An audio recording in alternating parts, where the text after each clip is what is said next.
ही था। हीरा व्यवहार से बहुत ही दयालु और सबकी मदद करने वाला हिरण था। उस जंगल में हीरा ही केवल एकमात्र हिरण था। एक दिन दूसरे जानवरों से उससे उसके परिवार के बारे में पूछा। हीरा भैया, जंगल में सभी जानवर अपने परिवार के साथ सुकून से रहते हैं। आपका परिवार कहाँ है? क्या आपको कभी अपने परिवार की कमी महसूस नहीं होती? गिलहरी बहन, मेरा परिवार यहाँ से थोड़ी दूर जंगल में रहता है और मैं यहाँ आप लोगों के बीच सुकून महसूस करता हूँ। आखिर आप सभी भी तो मेरा परिवार ही हैं। तभी उनके बीच एक दूसरा हिरण दौड़ते हुए आया। उसका पूरा शरीर घावों से भरा हुआ था। उसके हर घाव से खून रिस रहा था और वो काफी घबराया हुआ लग रहा था। भैया, आप यहाँ कैसे? और आपकी ये दुर्दशा किसने की? और हमारे माता पिता कहाँ हैं? भाई, पास वाले जंगल में एक आदमखोर शेर लौट आया है। उसने वहाँ के सभी जानवरों को मार दिया है। मैं छिपते छिपाते माँ और पिताजी को यहाँ लेकर आ रहा था, पर पता नहीं कैसे उस आदमखोर शेर को ये बात मालूम हो गई और उसने हम पर हमला कर दिया। मैंने पिताजी और माँ को बचाने की पूरी कोशिश की, पर शेर ने अपने नुकीले दांतों से माँ और पिताजी को मार दिया। उन्हें बचाने की कोशिश में मैं भी घायल हो गया। मुझे लगता है अब मैं नहीं बच पाऊंगा। बस मैं तुम्हें ये आगाह करने आया हूँ कि शेर इसी जंगल की ओर आ रहा है।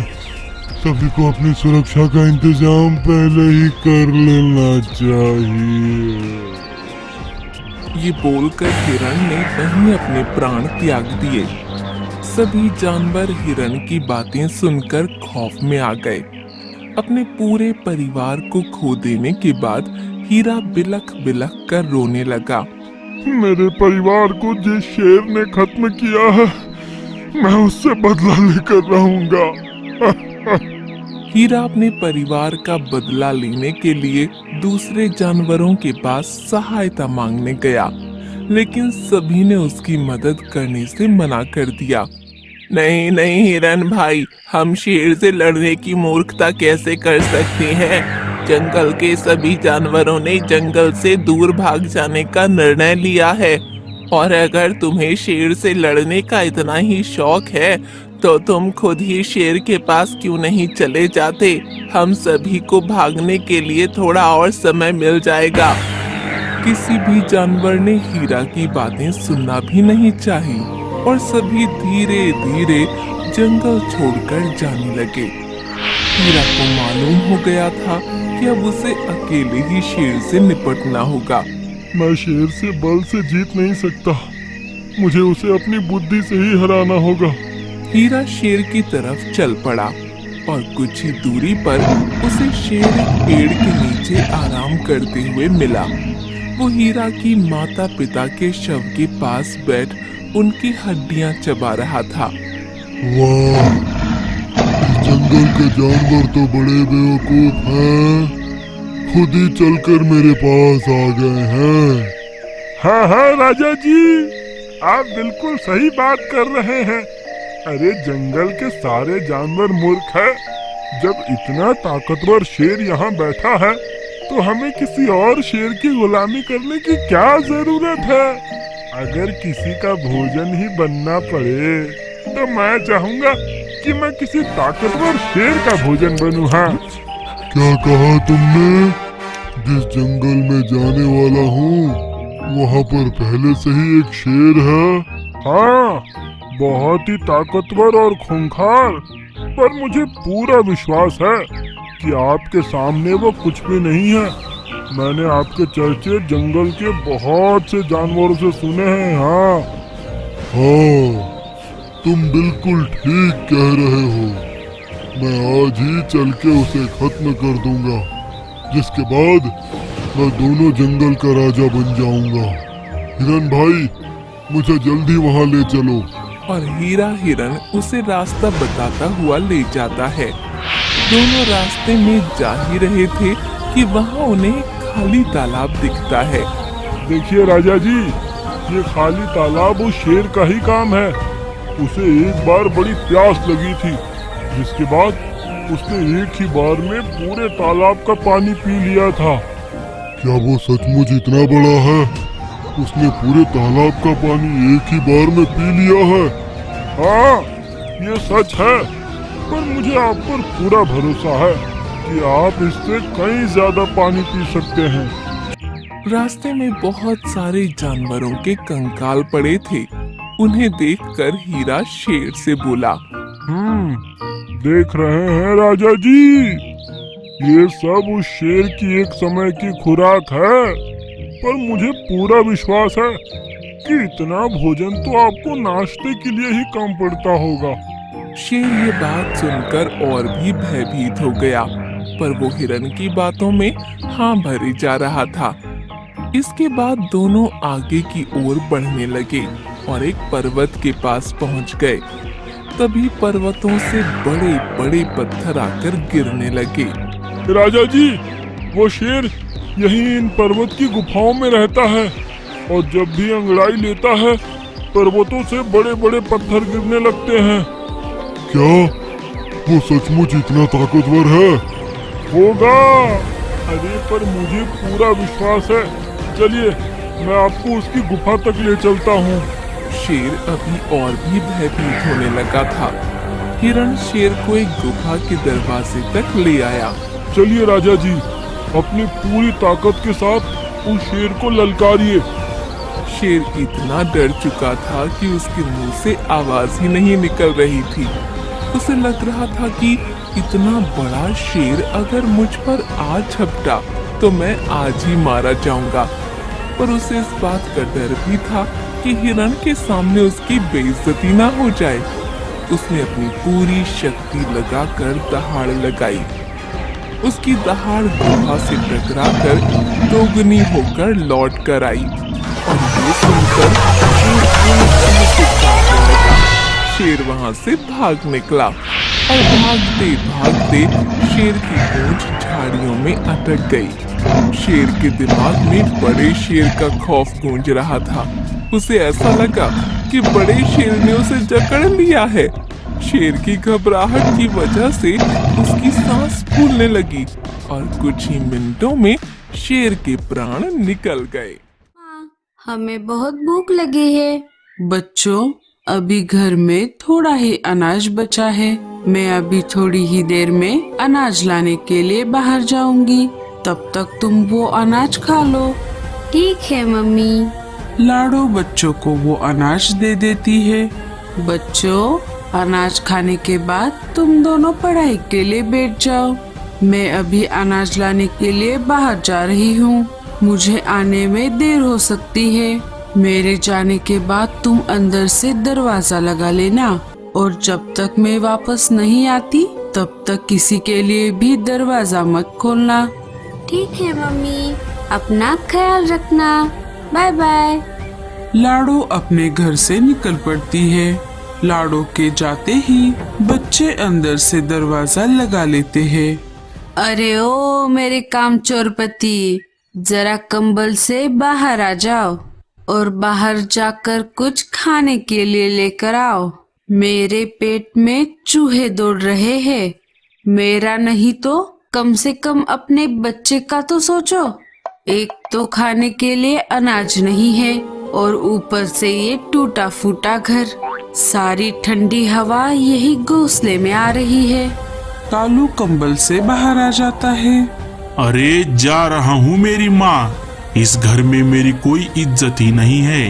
रोज तो मैं सुबह होते ही अनाज लाने बाहर जाता हूँ, तब तो तुम कुछ नहीं बोलती, लेकिन आज सिर्फ एक दिन के लिए मैं जरा देर तक क्या सोता रहा, तुमने मुझे कामचोर बोल दिया।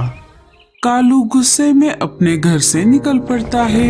एक तरफ ये मेरा अकेलापन और दूसरी तरफ ये ठंड का मौसम।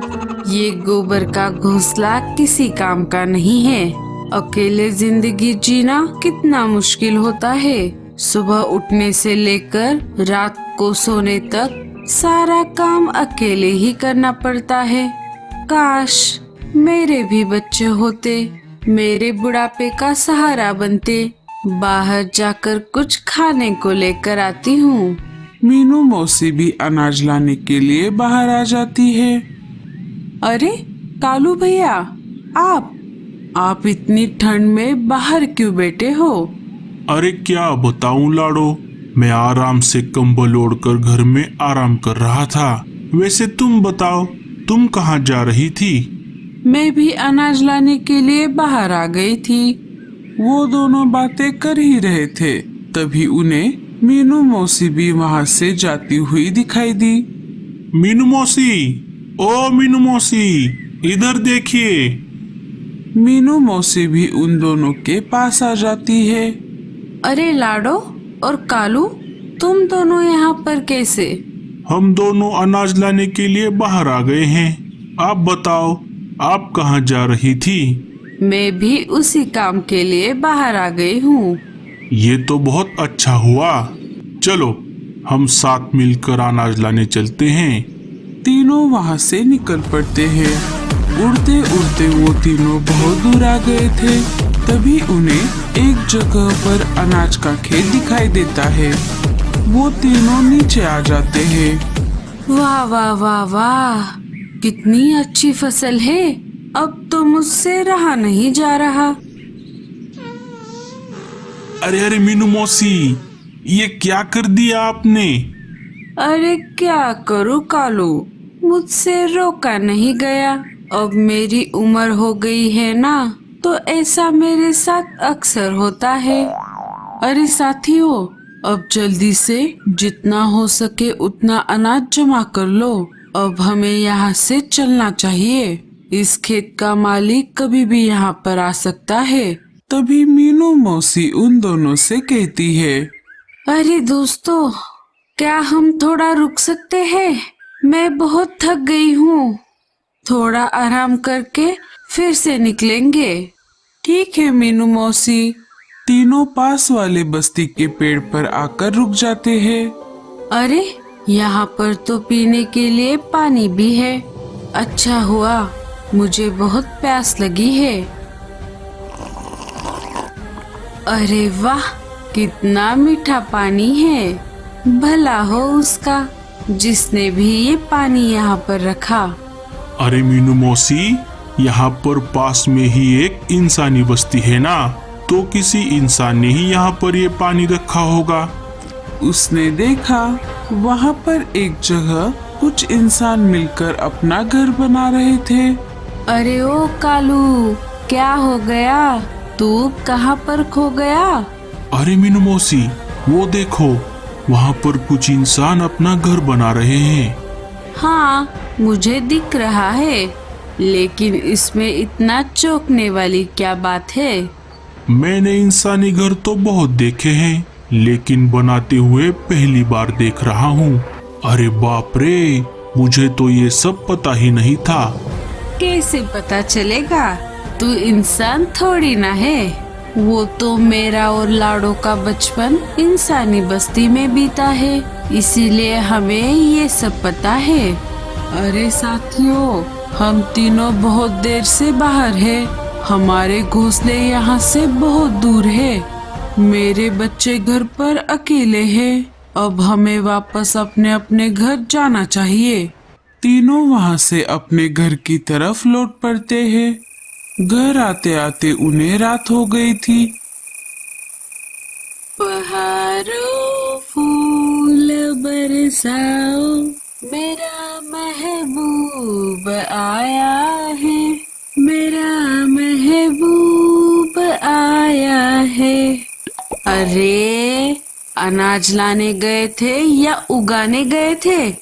कहाँ थे इतनी देर? मेरे पेट में जो चूहे दौड़ रहे थे, वो दौड़ दौड़ कर मर गए। अब दे दो वो अनाज। गोरी और जग्गू कालू ने लाए हुए अनाज पर टूट पड़ते हैं। अनाज खाने के बाद दोनों सो जाते हैं। सुबह होते ही कालू लाडो और मीनू मौसी को अपने बातचीत करने वाली जगह पर लेकर आया। अरे कालू, ऐसा क्या हो गया? जो तू इतनी सुबह सुबह हमें यहाँ पर लेकर आ गया? अरे बताता हूँ। जब से हम उस इंसानी बस्ती से लौटे हैं तब से मुझे नींद ही नहीं आई। क्यों कालू भैया? बाकी सब चीजें तो हमें मिल जाएंगी। मीनू मौसी मिट्टी से ईंटें बनाती है और लाड़ो मिश्रण बनाने के लिए पानी और छोटे छोटे कंकड़ इकट्ठा करती है। 3 दिन लगातार मेहनत करने के बाद रात हो जाती है। तभी कालिया कौवा उन तीनों के घर के पास आ जाता है, अपना घर बनाने लगता है। जब कालिया अपना घर बना रहा था तब ना उसने सिर पर हेलमेट पहना, ना पैरों में जूते और ना हाथों में हैंड ग्लव्स। सुबह होते होते जैसे तैसे करके कालिया ने अपना सीमेंट का घर बना लिया। वो बहुत थक गया था, इसीलिए बिना हाथ पैर धोए वो वहीं पर सो गया। जब दोपहर को उसकी नींद खुली तब उसके पंखों और पैरों पर लगा हुआ सीमेंट सूख गया था और उसी वजह से वो हिल भी नहीं पा रहा था। कालिया जोर जोर से चिल्लाने लगा, अरे बचाओ! आते ही वो सारी बात समझ गया और देर ना करते हुए कालिया को पंछी एम्बुलेंस की मदद से डॉक्टर उल्लू चाचा के पास लेकर आ गया। उल्लू चाचा ने अपने औजारों की मदद से कालिया के पैरों और पंखों पर लगा सारा सीमेंट निकाल दिया। कालिया, अभी भी थोड़ा सीमेंट तुम्हारे पंखों और पैरों पर लगा हुआ है। ये लो, इसे दिन में 2 बार अपने पंखों और पैरों पर लगाना। थोड़े ही दिनों में बचा हुआ सीमेंट भी निकल जाए।